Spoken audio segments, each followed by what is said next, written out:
পরে সে নাকি ইনারওয়্যারটাও নাকি কিনে দেয়। আরে ভাই, অনেক গার্লফ্রেন্ডরা পর্যন্ত তার বয়ফ্রেন্ডকে আন্ডারওয়্যার কিনে দেয়, বউরা হাজব্যান্ডকে আন্ডারওয়্যার কিনে দিতেই পারে, প্রবলেমটা কি? আমি তো বুঝতে পারছি না প্রবলেমটা কি। আমার বোন আন্ডারওয়্যারটাও ধুয়ে দিত, জামা কাপড় আয়রন করে দিত। এমন কথাবার্তা সোশ্যাল মিডিয়ায় ভাই হাস্যকর লাগছে। করে, অনেকেই করে, অনেক বউরাই করে। তো সো হোয়াট, ফুটো জাঙ্গিয়া পরেই কাজ চালা, ইয়েস।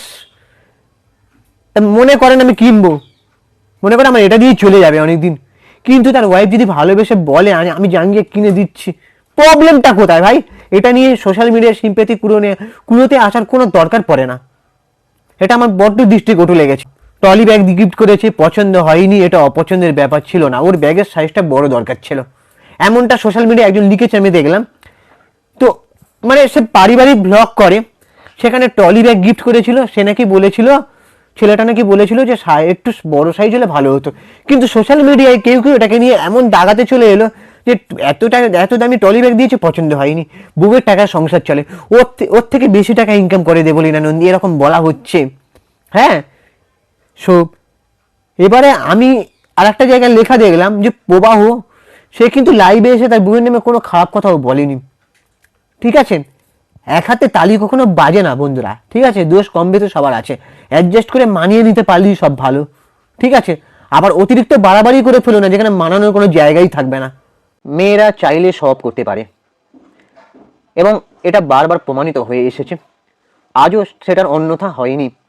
দুটো মানুষের চলার পথে অনেক সমস্যা আসতে পারে, কিন্তু তার সমাধানের পথটা নিশ্চয় এরকমটা নয়। কার কথা বলছি তোমরা বুঝতেই পারছো, দেবলীনা নন্দী, যেটা নিয়ে এখন সমাজ মাধ্যমে বহু চর্চায় রয়েছে। আমি এর আগে এটা নিয়ে ভিডিও বানিয়েছিলাম, এবং আমি তখন অতটা বিশদে জানতে পারিনি। আমি সেখানে জানিয়েছিলাম যে এরকম কাজটা করার কি দরকার, যতই সমস্যা আসুক না কেন, কারণ আমাদের জীবনের সমস্যা প্রচুর। আমরা এক পক্ষের বক্তব্য শুনছি, অন্য পক্ষের বক্তব্য কিন্তু শুনিনি, তবুও সোশ্যাল মিডিয়ার মুহূর্তে একটা রায় বেরিয়ে আসছে, এবং তার মানে সেটা জাজমেন্ট করছে এবং সেটা সিদ্ধান্ত নিচ্ছে বা রায় দিচ্ছে কমেন্ট সেকশন থেকে কিছু মানুষেরা।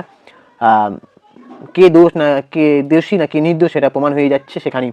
আর কেউ যাচাইও করছে না ঘটনার, এবং অপেক্ষাও করছে না, বরং হ্যাশট্যাগের পর হ্যাশট্যাগ, গালিগালাজ, চরিত্র হনন। মানে আমি একটা কথা বলি, এই যে পুরুষ জাতিকে একটা দোষারোপ করে দেওয়া, বা একটা কোনো মেয়ে ভুল করলে পুরো গোটা নারী জাতিকে দোষারোপ করে দেওয়া, ঠিক আছে, এই জিনিসটা আমরা বারবার সোশ্যাল মিডিয়ার চিত্রতে দেখে এসেছি। প্রথম কথা হচ্ছে, এরকম একটা ঘটনা যদি ঘটে, অ্যাটেন্ড করার একটা ঘটনা, তো কোনো রকম স্টেপ নেওয়া হচ্ছে না কেন, বা কোনো রকম তদন্ত নেওয়া হচ্ছে না কেন? দেশে আইন আদালত সব কিছুই আছে, মহিলা কমিশন আছে। আর শুধু যে মহিলা কমিশন হলে আবার মহিলার কথা শুনবে তাও নয়, পুরুষদের ব্যাপারটাও খতিয়ে দেখতে হবে।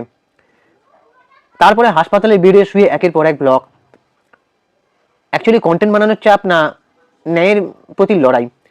সো একটা মানুষ মানসিক ও শারীরিকভাবে যদি বিপর্যস্ত এতটাই হয়ে যায়, তাহলে সোশ্যাল মিডিয়ায় নিয়মিত ভিডিও বানানোর শক্তি কোথা থেকে আসে?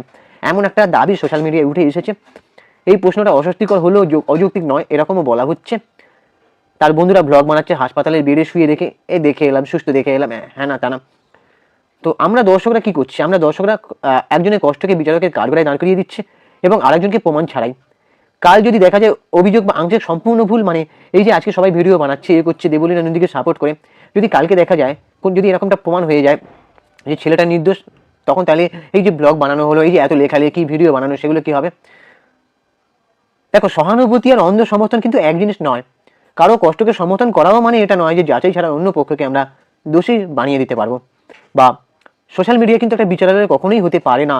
তাই সোশ্যাল মিডিয়ায় কতটা ভিউজ, কতটা শেয়ার, কতটা লাইক, কতটা কমেন্ট দেখে একটা মানুষকে জাজ করা হয়ে গেল, আর অন্যজনের বক্তব্য না শুনে তাকে দোষ দিয়ে দেওয়া হলো। এটাই এখন সোশ্যাল মিডিয়ায় হচ্ছে।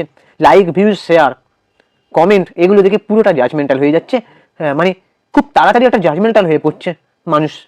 সো এরপরে আমার আরও কিছু কথা আছে, যে আমি বলতে চাই, দেখো, একজন প্রতিষ্ঠিত মানুষের সম্মানটা এক মুহূর্তে কেমন ধুলে মিশিয়ে দেওয়া হলো, সেটা সত্যি কতটা দোষ ছিল বা না ছিল সেটা পরের কথা। ছেলেটা পাইলট, ঠিক আছে, তো তাদের সঙ্গে বিয়ে হয়েছে, এবারে তার বোন না দিদি সরি, এসে বলছে যে কি বলে, হ্যাঁ আমি একটা কথা বলি, দুজন যদি আর্নিং মেম্বার হয়, ঠিক আছে, তাহলে সংসার সাজাতে দুজনেরই কন্ট্রিবিউশন থাকবে, এটা স্বাভাবিক। এটা এমন যুগ হয়ে গেছে না, আজকে একটা সংসার চালাতে কিন্তু নারী পুরুষ দুজনকে এগিয়ে আসতে হবে, ঠিক আছে? সো কেন বলছি এই কথা? এটা অস্বাভাবিক ব্যাপার নয় কিন্তু, তার দিদি দাবি করেছে যে 24,000 টাকা দিয়ে অমুক টলি কিনে দিয়েছে, অমুক কিনে দিয়েছে, তারপরে সে নাকি ইনারওয়্যারটাও নাকি কিনে দেয়। আরে ভাই, অনেক গার্লফ্রেন্ডরা পর্যন্ত তার বয়ফ্রেন্ডকে আন্ডারওয়্যার কিনে দেয়, বউরা হাজব্যান্ডকে আন্ডারওয়্যার কিনে দিতেই পারে। প্রবলেমটা কি? আমি তো বুঝতে পারছি না প্রবলেমটা কি। একটা পুরুষ যেদিকে কি তোমরা টেনে নিচে নামাতে চাইছো? যারা বলছে তারা কিন্তু পুরুষদের সাথে কথা বলে, কিন্তু তারা কিন্তু পুরুষদের সাথে কথা বলছে। তাহলে পুরুষ জাতিকে যদি টেনে নিচে নামানোর কথা, তাহলে যদি এত ইন্টেনশন থাকে, তো পুরুষদের সাথে কথা কেন? পুরুষ তো খারাপ, কলঙ্ক, তাই না? সবাই মেয়েরা সমান অধিকার চায় বলে চিৎকার করে, ঠিক আছে? বিয়ে করে হাজব্যান্ডের প্রপার্টি, টাকা পয়সা 50% মালকিন হয়ে যায় অনেকে, ঠিক আছে? অনেকে। তাহলে সে স্বামী কেন পারবে না তার গার্লফ্রেন্ড বা ওয়াইফের সংসারের টাকায় কিছুটা নিজের স্বাচ্ছন্দ্য বা কিছুটা, মানে আমি কি বলতে চাইছি, মানে আমার তো মনে হয় না কোনো পুরুষ, একমাত্র লাজ লজ্জা শরম থাকলে সে তবেই বউয়ের টাকায় হাত দেবে, ঠিক আছে? কিন্তু ছোট ছোট যে ভালোবাসাটা, ঠিক আছে, এক একজন আছে, আবার আমি কোনো পুরুষকে আবার সব পুরুষকে খারাপ মানে ভালো বলছি না, এক একজন আছে মানে চায় খুঁড়ে হয়ে থাকবো, বউকে চাকরি করতে পারবো, বউ ইনকাম করে এনে খাওয়াবে, বা আবার বউকে অন্য অন্য মানে উল্টো রাস্তায় ঠেলে দিচ্ছে, মানে উল্টো, এমন উল্টো রাস্তা থেকে আমি মানে বলতে এখানে আমার নিজের লজ্জা লাগছে। সেই সব পুরুষকে আমি ঘৃণা করি। একজন পুরুষে ওর টাকা সংসার চলে, ওর থেকে বেশি টাকা ইনকাম করে দেবো না নন্দী, এরকম বলা হচ্ছে।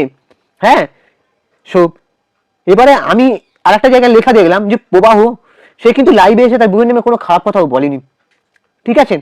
এক হাতে তালি কখনো বাজে না বন্ধুরা, ঠিক আছে? দোষ কম বেশি সবার আছে, অ্যাডজাস্ট করে মানিয়ে নিতে পারলেই সব ভালো, ঠিক আছে?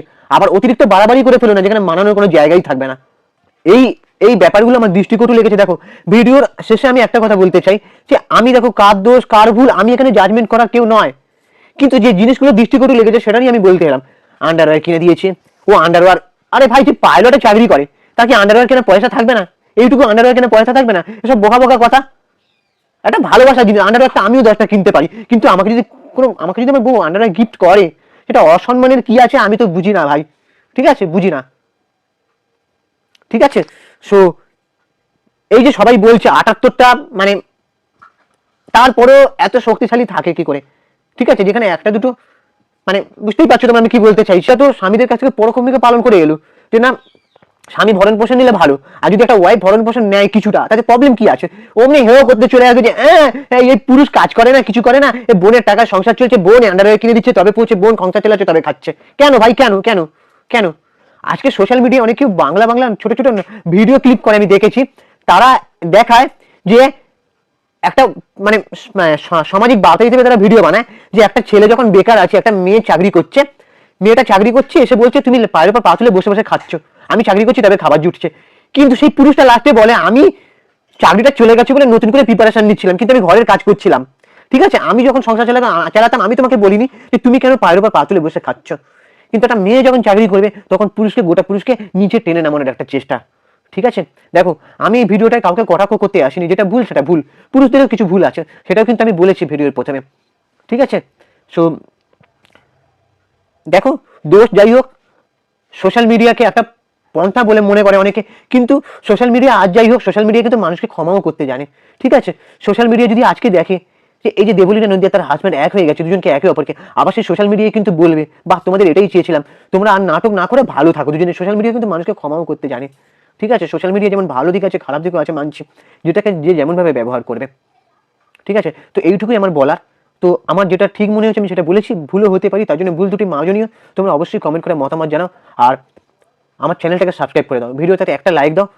আমি ইনস্টাগ্রামে রয়েছি চিঙ্কি বাবু 253, ওখানে গিয়ে ফলো করে দাও। টাটা, দেখা হচ্ছে পরে ভিডিওতে।